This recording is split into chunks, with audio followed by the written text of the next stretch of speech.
স্থানীয় সময় মঙ্গলবার যুক্তরাষ্ট্রের প্রেসিডেন্ট ডোনাল্ড ট্রাম্প ট্রুথ সোশ্যালে বলেন, ইরান আত্মসমর্পণ করলে সেটিকে মাস্টারফুল ও ব্রিলিয়ান্ট বিজয় হিসেবে উপস্থাপন করা হবে। একই সময় ইরান অভিযোগ করে পারস্য উপসাগরের হরমুজ প্রণালীর কাছে যুক্তরাষ্ট্রের হামলা চলমান অস্থায়ী যুদ্ধবিরতি ভঙ্গ করেছে। ইরানের পররাষ্ট্র মন্ত্রণালয় এটিকে গুরুতর লঙ্ঘন হিসেবে উল্লেখ করে পরিস্থিতিকে আরও জটিল বলে অভিহিত করে।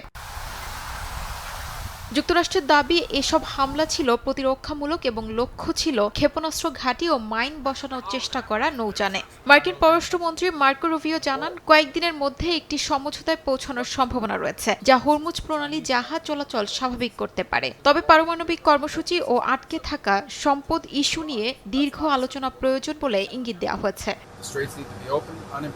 অন্যদিকে ইরানের সর্বোচ্চ নেতা মোজতফা খামেনি হুঁশিয়ারি দিয়ে বলেন, মধ্যপ্রাচ্যের দেশগুলো আর যুক্তরাষ্ট্রের সামরিক ঘাঁটির ঢাল হিসেবে কাজ করবে না এবং এই অঞ্চলে শক্তির সমীকরণ পরিবর্তন হচ্ছে। তিনি মুসলিম দেশগুলোর ঐক্য ও সহযোগিতা বাড়ানোর আহ্বান জানিয়ে বলেন, ভবিষ্যতে একটি নতুন আঞ্চলিক শৃঙ্খলা গড়ে উঠবে। একই সঙ্গে তিনি যুক্তরাষ্ট্রের প্রভাব কমে যাওয়ার কথা উল্লেখ করে ইসলামিক বিশ্বের সম্ভাবনাকে সামনে আনেন। দাবি করেন, ইসরায়েল অশুভ অবস্থার শেষ পর্যায়ে পৌঁছে গেছে এবং মধ্যপ্রাচ্যের ক্ষমতার ভারসাম্য নিয়ে তেহরানের কড়া অবস্থান আরও স্পষ্ট করেন বক্তব্যে।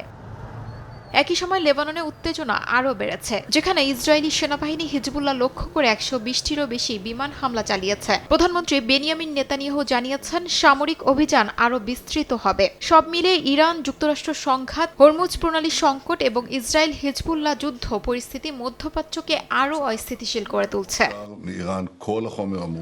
শিউলি রোজা, সময় সংবাদ।